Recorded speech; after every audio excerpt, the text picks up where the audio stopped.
Hello friends, welcome to my channel.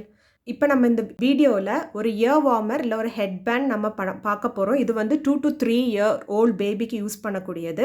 இந்த head pant பண்ணுறதுக்கு நம்மளுக்கு தேவையான பொருள் என்னென்னு பார்த்தீங்கன்னா, ஒரு யான், ஒரு க்ராஷெட் ஹூக், ஒரு கட்டர். இந்த ஹெட் பேண்ட் பார்க்குறதுக்கு ரொம்ப பியூட்டிஃபுல்லாக இருக்குது. இது ரொம்ப ஈஸியாக பண்ணிடலாம். இது வந்து பிகினர்ஸ் கூட பண்ண முடியும்.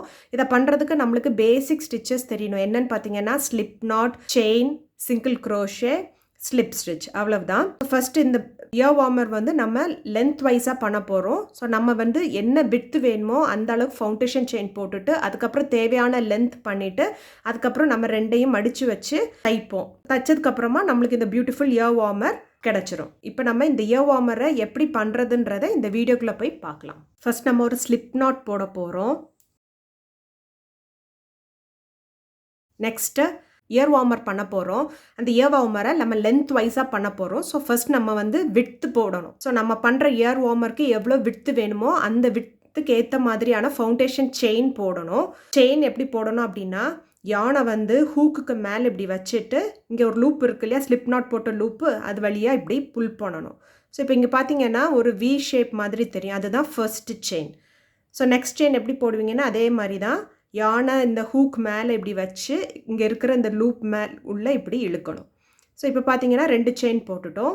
ஸோ நெக்ஸ்ட் செயின் எப்படி, யானை இந்த ஹூக்குக்கு மேலே இப்படி வச்சு இந்த ஹூக்கையும் யானையும் சேர்த்து இந்த லூப் வழியாக இழுக்கணும். ஸோ இதுதான் செயின்னு சொல்கிறாங்க. நம்ம வந்து நம்ம பண்ணுற இயர் வார்மருக்கு எவ்வளோ விட்த்து வேணுமோ அவ்வளவு செயின், ஃபவுண்டேஷன் செயின் போடணும். நான் வந்து இப்போதைக்கு 12 ஃபவுண்டேஷன் செயின் போட போகிறேன். 1 2 3. இப்போ பார்த்தீங்கன்னா நம்மளுக்கு தேவையான விட் சைஸ் அளவுக்கு செயின் போட்டு எடுத்துகிட்டு வந்தாச்சு. நெக்ஸ்ட்டு வந்து நம்ம சிங்கிள் க்ரோஷே போடணும். ஸோ அதுக்கு இந்த லூப் இருக்கு இல்லையா, இந்த ஹூக் வந்து எந்த லூப்பில் இருக்கோ அந்த ஸ்டிச்சை நம்ம ஸ்கிப் பண்ணிடணும். ஸோ இந்த ஸ்டிச்சை ஸ்கிப் பண்ணிடணும். நெக்ஸ்ட்டு ஸ்டிச்சு இங்கே பார்த்தீங்கன்னா இந்த ஸ்டிச்சை ஸ்கிப் பண்ணிவிட்டு செகண்ட் ஸ்டிச்லேருந்து நம்ம ஒர்க் பண்ண போகிறோம். ஸோ இந்த லூப் 2 லூப்பே எடுக்க மாட்டோம். இங்கே ஒரு லூப், இதான் வி ஷேப், செயின்னு சொல்கிறாங்க. ஸோ இது வந்து ஃப்ரண்ட் லூப்பும்பாங்க, இதை பேக் லூப் அப்படின்னு சொல்லுவாங்க. ஸோ இப்போ நம்ம வந்து இந்த ப்ராஜெக்டை வந்து ஃபுல்லும் பேக் லூப்பில் தான் பண்ண போகிறோம். ஸோ இப்போ சிங்கிள் க்ரோஷே எப்படி பண்ணணும்னு பார்த்தீங்கன்னா, ஃபஸ்ட் அந்த நம்ம ஹூக்கை வந்து இந்த லூப்புக்குள்ளே இன்சர்ட் பண்ணிவிட்டு திருப்பி நம்ம எப்படி செயின் போட்டோமோ யானை வந்து ஹூக்குக்கு மேலே வச்சு யானையும் ஹூக்கையும் அந்த லூப் வழியாக இப்படி இழுத்துட்டு வரணும். அப்போ பார்த்தீங்கன்னா 2 லூப் வந்து இந்த ஹூக் மேலே இருக்கும். திருப்பி யானை அந்த ஹூக் மேலே வச்சு இப்படி யானையும் ஹூக்கையும் இந்த 2 லூப் வழியாக இப்படி புல் பண்ணி எடுத்துகிட்டு வந்துடணும். அப்போ இதுதான் சிங்கிள் க்ரோஷே. ஸோ அடுத்த ஸ்டிச்சும் சிங்கிள் க்ரோஷே. ஸோ ஹூக்கை வந்து அடுத்த ஸ்டிச்சுக்குள்ளே இன்சர்ட் பண்ணி யானை வந்து ஹூக் மேலே வச்சு யானையும் ஹூக்கையும் அந்த லூப் வழியாக இழுத்துட்டு வந்தீங்கன்னா ஹூக் மேலே 2 லூப் ஃபார்ம் ஆகும். திருப்பி யானை அந்த ஹூக் மேலே வச்சு யானையும் ஹூக்கையும் அந்த 2 லூப் வழியாக இழுத்துட்டு வந்துட்டிங்கன்னா நம்மளுக்கு வந்து ஸ்டிச் ஃபார்ம் ஆகிடும். அந்த ஸ்டிச்சை தான் சிங்கிள் க்ரோஷே அப்படின்னு சொல்கிறாங்க. ஸோ இதை மாதிரி நம்ம இந்த சிங்கிள் க்ரோஷேயை ஒவ்வொரு ஸ்டிச்லேயும் போடணும். எங்கே இந்த லாஸ்ட் எண்ட் வர வரைக்கும் ஒவ்வொரு ஸ்டிச்லேயும் சிங்கிள் க்ரோஷே போடணும். நம்ம இந்த பேக் லூப்பில் தான் சிங்கிள் க்ரோஷே போட போகிறோம். ஸோ இந்த ரோ நம்ம முடியும் போது டோட்டலாக 11 சிங்கிள் க்ரோஷே ஸ்டிச்சஸ் நம்மளுக்கு இருக்கும். இந்த ரோ முடிச்சதுக்கப்புறம் பார்த்தீங்கன்னா இப்படி தான் இருக்கும். நீங்கள் யோசிப்பீங்க, நம்ம 12 செயின் போட்டோமே, ஏன் 11 சிங்கிள் க்ரோஷே ஸ்டிச் தான் வருது அப்படின்ட்டு.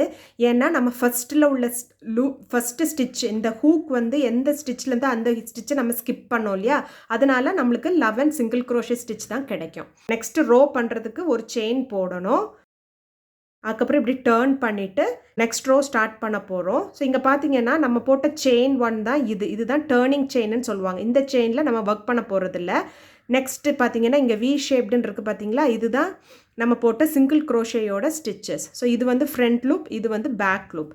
நம்ம வந்து பேக் லூப்பில் தான் ஒர்க் பண்ண போகிறோம். ஸோ பேக் லூப்பில் இன்சர்ட் பண்ணி ஆஸ் யூஷுவலாக நம்ம எப்படி சிங்கிள் க்ரோஷே போன ரோவில் போட்டோமோ அதே மாதிரி தான் இந்த ரோலையும் போட போகிறோம். ஸோ ஒவ்வொரு ஸ்டிச்லேயும் பேக் லூப்பை எடுத்து நம்ம சிங்கிள் க்ரோஷே போட போகிறோம். இதே மாதிரி போட்டு இந்த லாஸ்ட் ஸ்டிச் வர வரைக்கும் சிங்கிள் க்ரோஷே போட போகிறோம். ஸோ இப்போ இந்த ரோ முடித்ததுக்கப்புறமா இப்படி தான் இருக்கும். ஸோ நம்ம ஒவ்வொரு ரோ பண்ணும்போதும் நம்ம ஒரு செயின் போட்டு டேர்ன் பண்ணிக்கணும். ஸோ நெக்ஸ்ட்டு பார்த்திங்கன்னா இதுதான் டேர்னிங் செயின். ஸோ இதில் ஒர்க் பண்ண மாட்டோம், அடுத்த ஸ்டிச்லேருந்து ஒர்க் பண்ணுவோம். அதே மாதிரி தான் பேக் லூப்பில் வந்து சிங்கிள் க்ரோஷே போடணும்.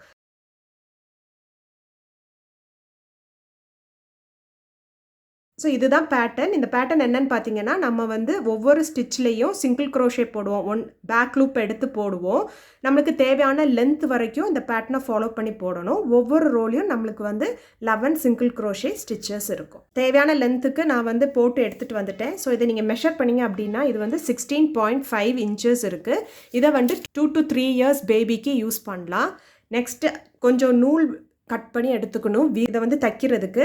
ஸோ என்ன பண்ணணும்னா இப்படி 2ஆக மடிச்சுக்கிட்டு ஒரு சைடை வந்து இதை மாதிரி 2 எட்ஜையும் ஜாயின் பண்ணிக்கணும். அதே மாதிரி அடுத்த சைடையும். அதுக்கு முன்னாடி இந்த நீடில் இந்த நூலை கோர்த்துட்டு ஸோ ஒரு சைடு எடுத்து இந்த 2 எட்ஜையும் ஜாயின் பண்ணிக்கோங்க. அடுத்த சைடு எடுத்தும் அதே மாதிரி ஜாயின் பண்ணிவிட்டு இப்படி 2 சைடு இப்படி ஜாயின் பண்ணிக்க லாக் பண்ணணும். இது மாதிரி நீங்கள் லாக் பண்ணிவிட்டு நம்ம வந்து தைக்க வேண்டியதான். தைக்கும்போது நம்ம அந்த 4 லேயரையும் சேர்த்து தைக்கிற மாதிரி நம்ம பார்த்துக்கணும். ஸோ முடிச்சதுக்கப்புறமா இப்படி ஒரு நாட் போட்டுருங்க. அதுக்கப்புறம் இப்படி இன்சர்ட் பண்ணிக்கோங்க உள்ள. ஸோ அவ்வளவுதான். அதுக்கப்புறம் இதை நீங்கள் கட் பண்ணிக்கலாம். அதுக்கப்புறம் நீங்கள் வந்து இதை ஃப்ரண்ட்டில் டர்ன் பண்ணிக்கலாம். ஸோ இந்த எக் ஷேப் இல்லைன்னா இன்ஃபினிட்டி இயர் வார்மர் இல்லை ஹெட் பேண்ட் இப்படி தான் இருக்கும். உங்களுக்கு இந்த வீடியோ பிடிச்சிருந்துன்னா லைக் பண்ணுங்கள், ஷேர் பண்ணுங்கள், கமெண்ட் பண்ணுங்கள். சப்ஸ்கிரைப் பட்டனையும் அது பக்கத்தில் இருக்கிற பெல் ஐக்கானையும் கிளிக் பண்ணிக்கோங்க. அப்போ தான் நான் போடுற வீடியோஸ் உங்களுக்கு டிஸ்ப்ளே ஆகும். Thank you friends.